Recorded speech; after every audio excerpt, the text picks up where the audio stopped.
3 reasons that people always gain more weight back on the rebound after they lose weight. Let me explain.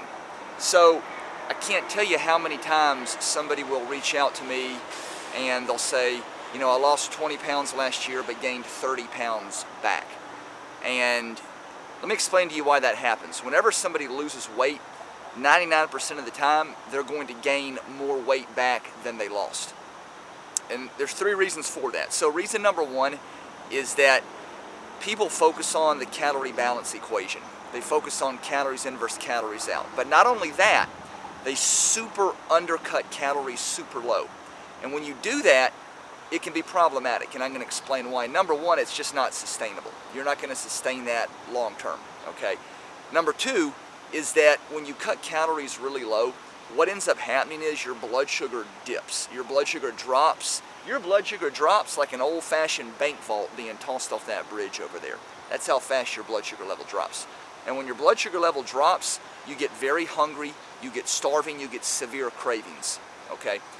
And that can be very problematic, because when you have constant hunger, cravings, you're gonna that will eventually lead to binge eating. And when you binge eat, all bets are off. All bets are off. So another reason is when your blood sugar dips really low and you get super hungry, you're gonna get foggy brain. It's hard to think. You're gonna get sluggish. You're gonna get lethargic.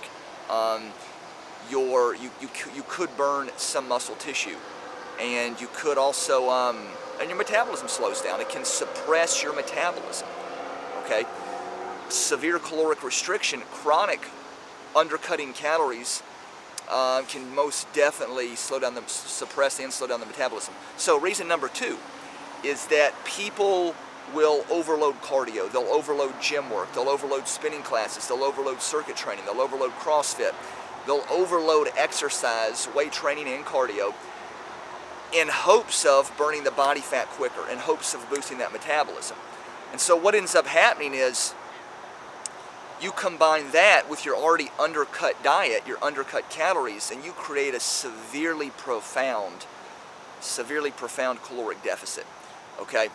What happens is oftentimes people need to realize that you never want your you never want your exercise to exceed the boundaries of your eating program. Okay, what I mean by that is you never want your exercise energy expenditure to vastly exceed the parameters of your caloric intake, of your nutritional intake, of your energy intake. And that definitely happens by a large margin. When you overload cardio, you overload gym work, and you undercut combined with the undercutting of calories. And when that happens, you're definitely going to burn muscle. You're just going to exasperate the process a lot faster, if that makes sense. So reason number three that people always have a greater rebound after they lose weight and have a big rebound weight gain eventually is because people, they rely on what I call the triple P, pills, potions, and powders. More specifically, your traditional whey shake or meal replacement shake, protein shake, and or bars, protein bars, Quest bars, cereal bars, MRP bars, protein, stuff like that. So what happens is, the problem with that is when you have shakes and bars as the foundation, I don't mean one a day with the right food mixed in. That could maybe be doable, but that's not what I'm talking about. I'm talking about people that rely on Advocare, Herbalife, Shakeology, Juice Plus, Visalis. There's a million of them out there. And they push them, and they're having shakes 3 and 4 times a day. They're having a bar when they wake up in the morning. And so what ends up happening is these people have that, and those bars and shakes don't provide the same level of satiety that whole healthy food will.